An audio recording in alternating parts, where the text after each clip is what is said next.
we hope that AI enhances the human impact. Some things that AI can't replicate very well, at least not yet. Making people feel valued, understanding people's care-abouts, providing empathy, and the way that you make others feel. Our talent advisors really are the heart and soul of the recruiting process, and ensuring that every hiring decision reflects Cisco's values and culture.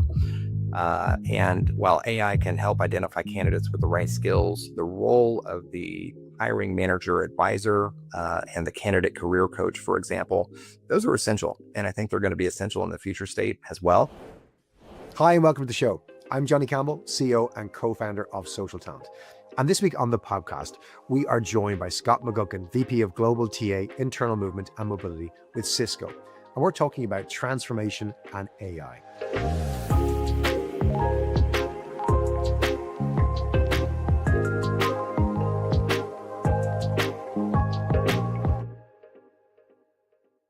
Scott, you're very welcome to the show. It's a pleasure to have you here. I'm really dying to dig into this journey, conversation, and story. But before we do so, you might introduce yourself, give us a little bit of background on your career, and maybe start by letting us know where you're joining us from today. That's great. Thank you, Johnny. Good to be here with you. Greetings from California. I live in Northern California. I've been here for several years, lived in Southern California as well, but it's a beautiful place, and try to stay within the state of California, either in Southern California or Northern California, but presently in Northern California. And Scott, tell me about your career. How long are you at Cisco? How long are you in the TA space as well? Yeah. I've been here at Cisco for about 3.5 years. I've been in the talent acquisition space, Johnny, for over 20 years at several different organizations, but usually working at scale. So always in TA, a little bit of talent management, but love the TA space. Cisco is one of those iconic tech companies. Arguably, Cisco powered the internet and, Yeah. launched just about the right time, coming up on 40 years ago, I think. And, Yes. Yes. I mean, just before that enabled the internet to actually happen in terms of the world of networking, connecting different systems in place. Could you give us a little bit of a history of that? How big is Cisco now? And, how would you contrast Cisco 1.0 to today's Cisco? Yeah, that's great. That's a great question. Yeah, we do. I'm grateful to be working at an organization that has such a storied history. We did reach our 40 year this last year, and that's been fun to celebrate as we look back at all the things that we've been able to achieve over the 40 years. And of course, as you said, Johnny, really our core business is still networking. But we do also support security, observability. And now in the era of AI, we've been focusing a lot on how we can connect and protect in the AI era. So that's really been a great deal of our focus now, thinking about the ways that we can support our customers and make sure that we can do that in the AI era. We know that this is a mega trend, and we're very much aligned with where things are going and supporting businesses to meet their networking needs in the era of AI. And Scott, over the last 40 years, my understanding is Cisco has obviously grown organically a lot, but there's been maybe north of 200 acquisitions, several Yes. of them really recently, one of them being Splunk, a team that Yeah. we had worked with Yep. prior to joining the Cisco family. I imagine with such growth and so many acquisitions, the business, you know, kind of grew to be not just one company, but many, many companies, Yeah. patched That's together, right. maybe under the same brand. And I know that the initial core business did expand into new product lines, new areas, and you mentioned AI. But give us some context as to maybe what were some of the downsides of that, and maybe then tell us a little bit about this one Cisco concept that's recently emerged. Yeah, well, you're right, and you've got it, Johnny. We have over the history of the company, we've acquired over 200 companies, and that's been wonderful. We have acquired great technology, some amazing people, but of course, it takes a lot of work to make sure that we're able to combine that and bring that in together with the rest of the organization in a thoughtful manner. And the Splunk, you mentioned the Splunk acquisition, that happened a little over a year ago. And so we've been working really thoughtfully to make sure that we can integrate Splunk's powerful technology into Cisco's and ensure that we have the right level of synergy But it is a lot of work. It's a lot of change management to make sure that we're doing that. And of course, we want to do that well for our customers first and foremost, but we also want to make sure we're caring for our employees. In the TA space, of course, that takes a lot of work just to make sure that we're bringing our TA teams together. I mentioned that this year feels a little bit like the year of change management. You mentioned that 2026 will probably be another year of change management. We'll probably be talking about this for quite a while, right? But we've been spending a lot of time talking about how we can ensure that we can thoughtfully integrate these teams and ensure that they can become part of the Cisco family as quickly as possible, and do that in a way that, like I said, is taking good care of our customers, both internal and external to Cisco.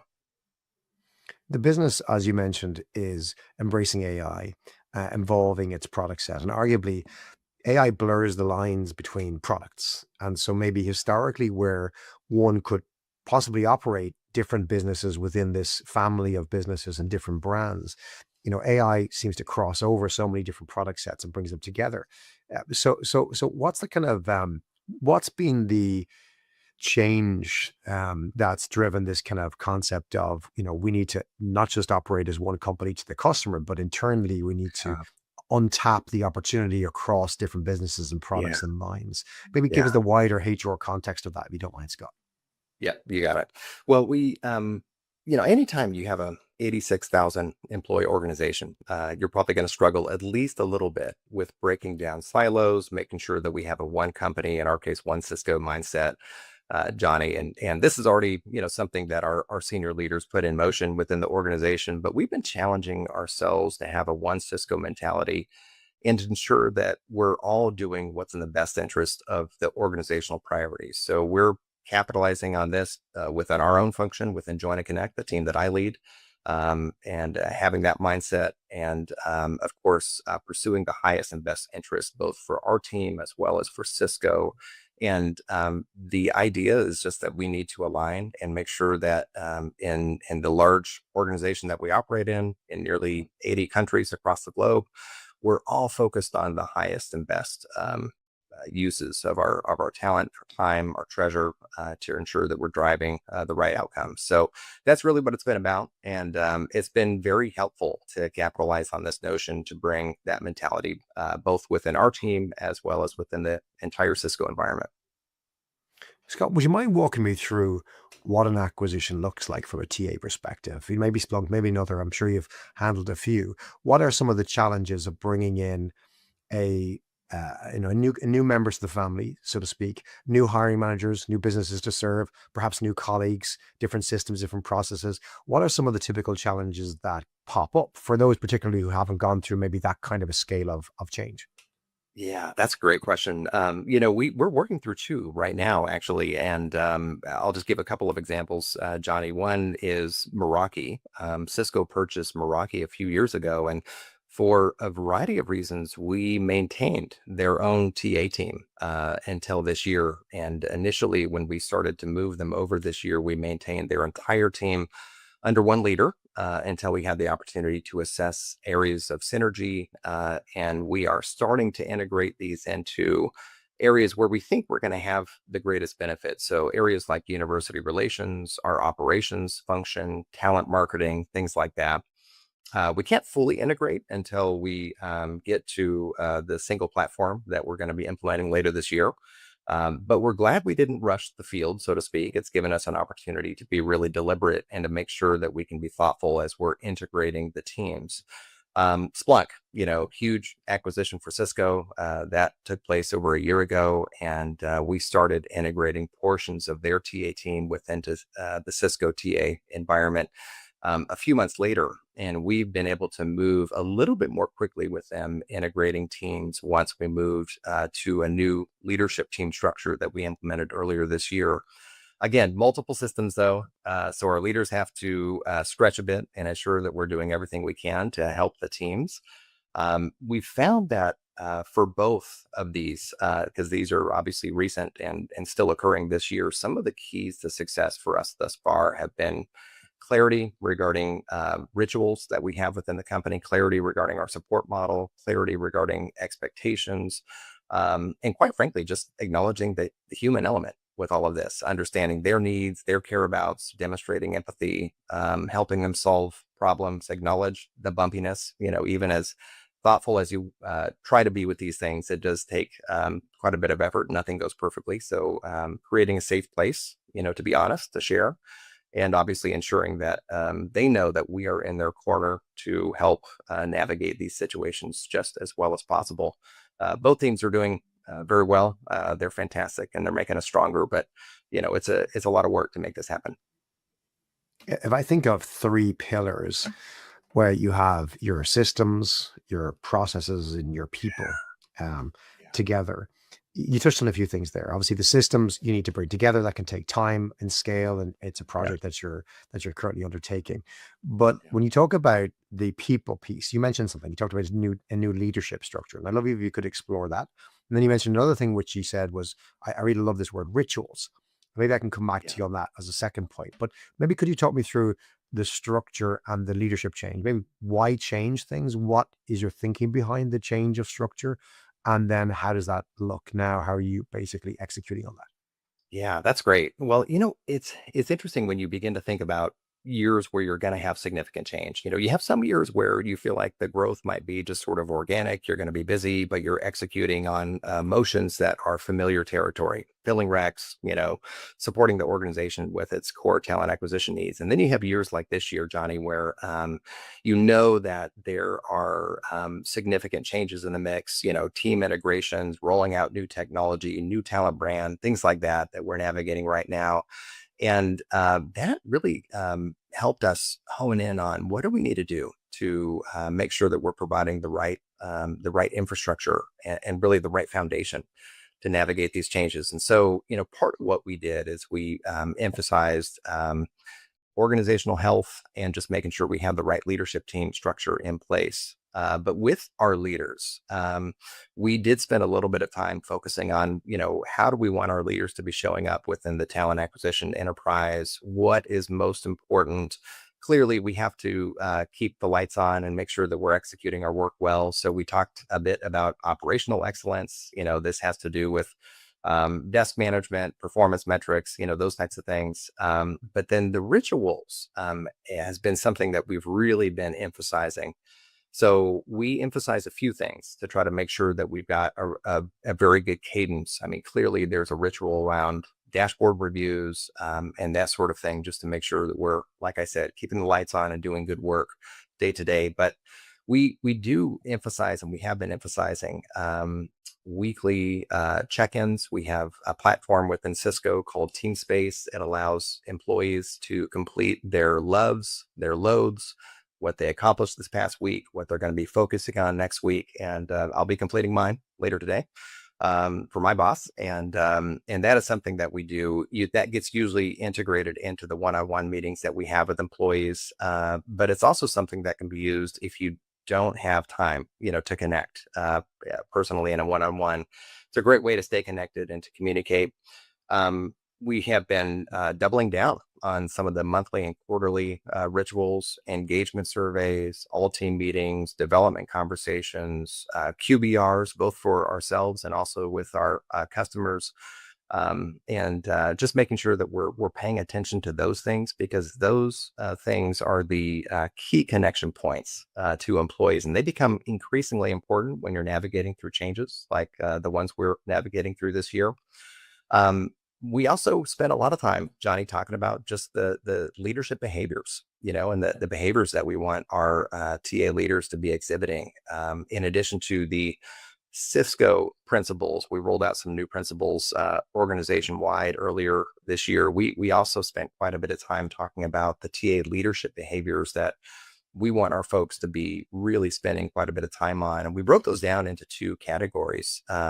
One is talent developer behaviors. So just making sure that our leaders are underscoring the need to provide informal feedback, provide targeted development, that sort of thing. And then role model those behaviors. So demonstrating, the expertise that we want the team to be exhibiting, and especially so in this environment where we're bringing different teams together. So we want to make sure that we're creating the right expectation. We're decreasing any ambiguity around that. the feedback that we're getting is that that has been very helpful to ensure that folks know what is expected, that people understand what success looks like, and what good looks like, really defining that for them. So that's been very well received this year. It's actually quite commendable, Scott, because like in our time of recording in 2025, we've gone through a couple of years of difficult times for tech companies, particularly West Coast tech companies. A lot of rifts. Even only recently, we see Yeah, the likes of Microsoft reporting record quarterly earnings and growth, and still a reduction in force. And there's a lot of nervousness in tech companies. And unfortunately, we've seen a lot of positive talent initiatives removed or scaled back. What I'm hearing though, Scott, is from a Cisco point of view, you use the phrase you're double downing on these things. yeah, It's a real enforcement of behaviors, a real enforcement of, I yes, guess, if I can borrow the pun, security for your staff to know that yeah, people feel listened to, heard. You're basically making sure that managers are demonstrating the right behaviors in the check-ins, checking in their staff, making sure that that headspace yeah. is free to do great work. That's That's right. unusual in 2025 in the tech Mm. company in North America. Where does that come from? And what is the genesis of that, do you think? Yeah. Well, Johnny, Cisco, I think one of the really strong points of Cisco is the culture that we try to provide. So it's certainly a core thread, and part of our DNA is to make sure that we're providing a great place to work. And so that's, I would say, the probably the ultimate foundation. But as we looked at this year and thought about the changes ahead, there were really two imperatives that came to our mind. One was making sure that we had the right leadership structure to support the team. And the other was ensuring that we had as much organizational health as possible in order to thrive, through these changes. And this is probably the most important focus area for us this year. So I'll start maybe with just a little bit around the leadership team. We just believe everything rises and falls on good leadership. And so at least in the TA organization, we added a few leaders to our leadership team. That was key, getting the right talent. We reevaluated our leadership structure. A couple of noteworthy changes: we empowered our regional leaders and centralized our APJC and EMEA regional teams to those leaders so they have what they need to drive the right outcomes.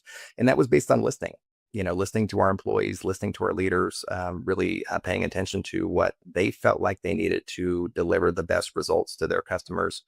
But we also know that we needed to maintain some sort of functional global TA leadership structure. So we have our AMS, or Americas based leaders, who will continue to serve as the primary point of contact for our functional senior leadership while they're leading our Americas teams. And we know that it's important for senior leaders to have a single point of contact, if at all possible. And so we've achieved that. So that was the foundation, was just saying, hey, we need to provide the right leadership structure to ensure we can support the org health that we're talking about. So one sort of drives the other. Then we spent time on organizational health. And, I mentioned that I think this is probably the single most important thing that we can do. And that's because we believe that our success to navigate through some of the changes really depends on it. And so to thrive, through this year's changes, we emphasized this. We brought our leadership team together, and there were a couple of areas that we spent time on. One was making sure that we were developing a cohesive team. What do? You have an offsite. And so we had an offsite. We brought our leaders together, and we spent time very deliberately, though, getting to know each other better. We had some new leaders on the team. We spent time on personality profiles, and what that looks like, and the work setting. How do people respond best? We spent time on accountabilities, ways that we should be working together. So what are the ways of working together to ensure that we're lined up and connected? Our primary objectives were strengthening trust, embracing healthy conflict, making sure that that's a healthy part of the dialogue that we have, getting commitment with our priorities, and aligning on accountability. So who's ultimately responsible for what? And then we communicated that, and we had a lot of conversation on just clarity, focusing a great deal on clarity for the organization. What are our critical objectives? Who owns them? Making sure that we have the right priority of things. And then ensuring that our team is very well aware. And we reinforce this often.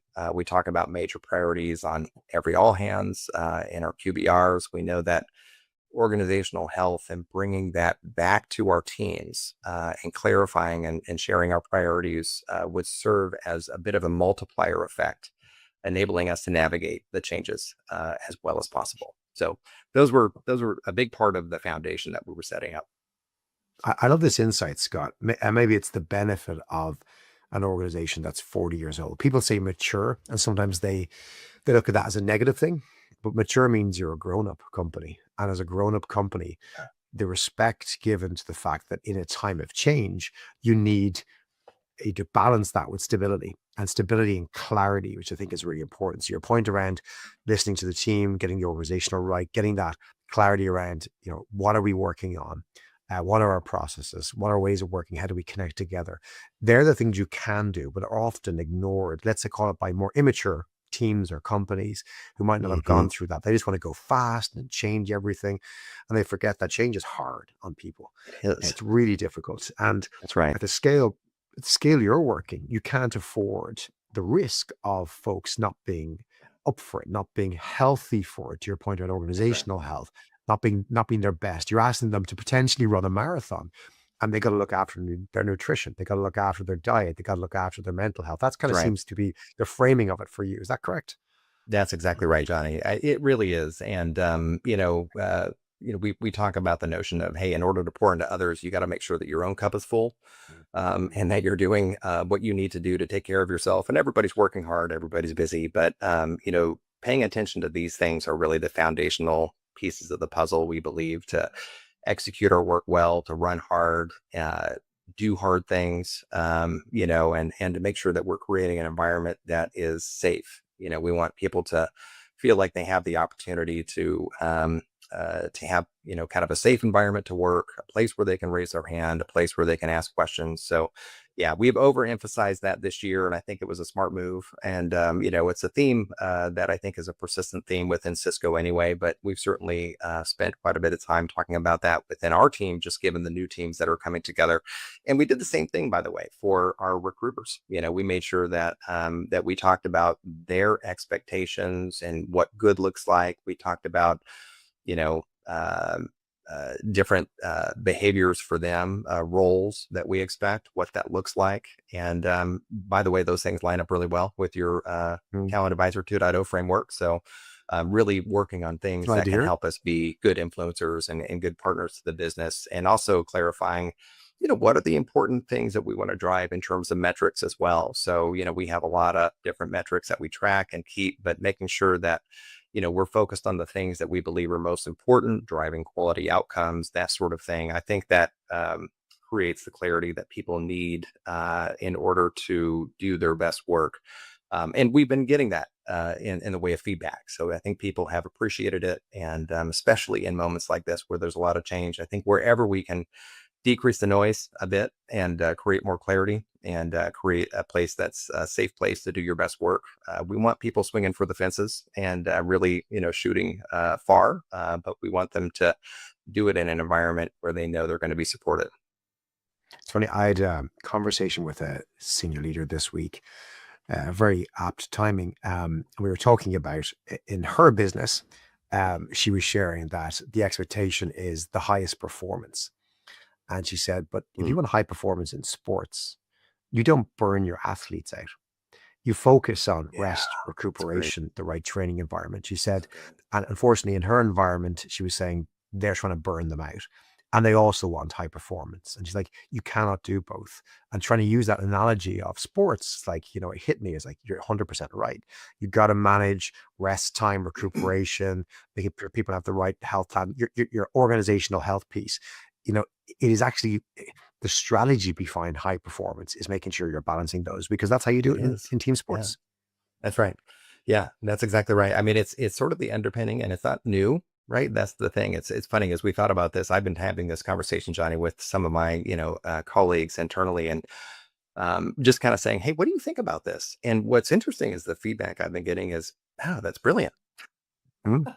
And it's not a Yeah. new notion, right? But it is important. And I think it's especially important during seasons like this. So as we think about, our need to run hard, do our best work, we do have to take a look at, hey, what do we need? What's the resource we need? What's the environment that we need to provide? And it's not just these big things. Sometimes it's the little things, it's the way we show up, it's the humor we bring to a meeting, it's the humanity that we can bring, to conversations, to the process that we're trying to drive, to the conversations that we have. Frequently what I'm finding myself say is, hey, what do you need? What do you need? And I really want people to think about that, because sometimes we can't do exactly what they want or need, but there's a lot of things we can do, and so where we can influence that, we want to make sure that we're mindful of it and can lean in that direction. So, Scott, let me shift gears if I can. We've talked about change from the perspective, probably mainly from internal, a lot of change in Cisco driven by changes in the business, acquisitions. But the macro environment that we're all going through is changing Yeah, massively as well. And the big one is yeah, AI. So, yeah, so talk to me about your view on AI, where it fits in within TA, because I know Cisco as an organization is embracing AI in its product set, being AI yeah, first, talking about yeah. how, publicly talking about how, software development needs to bring AI into it and how we can build Yes, better products, et cetera, et cetera. Um, I mean, that's played out in some of the acquisitions the business has made as well. But how does absolutely. that reflect into TA, and where are you thinking in the future about this, and where are you at the moment in terms of your early learnings and applications? That's great. Yeah. Well, we can't get through a day, much less a couple of hours, without talking about AI. Seems like these days, right? And the reality is that it is a mega trend, and as a function, as TA leaders, we really need to embrace and foster the use of AI in our discipline, or it's going to run us over. And I think that we want to harness it, use it, and figure out how we can do our best work, and do it even better with AI. So I think that the business case, as you were setting that up, Johnny, hopefully in our space that allows us to be a little bit more human. And the reality is that it should free us up to do our higher value activities. We're viewing it as a partnership, where technology can take on some of those repetitive, time-consuming tasks, and people get to focus more on what they do best: connecting, strategizing, making thoughtful decisions. Of course, over time, the inevitability of this trajectory, will go from AI assisted to AI augmented to AI powered as agentic AI becomes more mainstream. Um, Thus far, we have been, sort of looking at it in more of the, obvious use cases. So, using it to help us with job postings, competitor research, communication, interview questions, those types of things. We have an in-house platform, a generative AI platform called Bridge IT, and that's been evolving. Our IT function has been doing some fantastic work there to help us leverage it as well as possible, wherever we can. But as we look towards the future and think about our own, tech stack development over time, there's a few things that we certainly would love to emphasize. One is just a more personalized candidate experience. We want our careers website content and design to be dynamic and adjust based on user behavior, to present a more relevant experience. We also, along the same lines, want to provide a better user experience for candidate search and apply chat bots, things like that. So we're providing in our future state some interactive chat based candidate experience opportunities, including identifying the most relevant, posted opportunities, because we're a big shop and we've always got a lot of positions typically. And so we want to make that process easier and a better user experience for prospects and candidates that are considering Cisco. AI, talent discovery, so sourcing is another area that's right for this. And we certainly want to get greater support through automated talent discovery agents for internal and external profiles. And I would underscore, by the way, internal, because so often, I mean, unless somebody's actively looking, they may or may not see opportunities that we have available. And so we want to be able to thoughtfully approach our internal talent, as well as our external talent. And I would say the other big category that we're thinking about right now is just, candidate intelligence. So obviously, this needs to be vetted according to the different, country labor laws that are out there. But we're excited to use AI for more intelligence gathering based on skills, titles, experience, so that our talent advisors can focus their energy on the very best prospects for the opportunities that they're supporting, and have a higher success probability with that. But back to probably my original comment, Johnny. We hope that AI enhances the human impact. Hmm. Some things that AI can't replicate very well, at least not yet. Making people feel valued, understanding people's careabouts, providing empathy, and the way that you make others feel. Our talent advisors really are the heart and soul of the recruiting process, and ensuring that every hiring decision reflects Cisco's values and culture. And while AI can help identify candidates with the right skills, the role of the hiring manager advisor, and the candidate career coach, for example, those are essential. And I think they're going to be essential in the future state as well.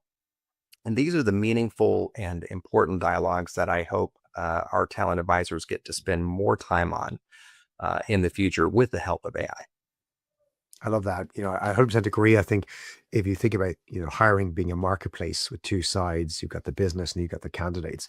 Yeah. The recruiter should be spending most of their time with one or both of those. And that's Yeah. what we need to do. We spend, unfortunately, 80% of our time just oiling the machine between the two and doing the Right. admin, which I think Yeah. isn't very satisfying. It's not ideal. And I think we have the opportunity to free ourselves from that, to do That's the right. job we always should have done. Scott, I wonder as we close, if you might again just reflect on, because I think there's tons of great advice there. What, maybe in two hats, because there's two big topics I think we've covered here today. One is an approach to leadership and organizational health, which I think is commendable. And the second being your philosophy on AI and where it goes. So, Yeah. what Great. advice would you give to other leaders of TA who are listening to the podcast today, who are obviously navigating many of the same challenges? What would be your kind of key tips or key learnings to share with them? Yeah, that's great. Well, I think some of the things that I know I'm thinking about, Johnny, and that I might recommend for other TA leaders is that good leadership is still vital. I mentioned that everything rises and falls on leadership, and I really stand by that statement. I think that's something we need to continue to focus on, making sure that we're investing in our leaders so that they can invest in their teams. Organizational health really should be an imperative. We want minimal politics, minimal confusion, high morale, high productivity, low turnover, and all these things are really byproducts of a healthy team.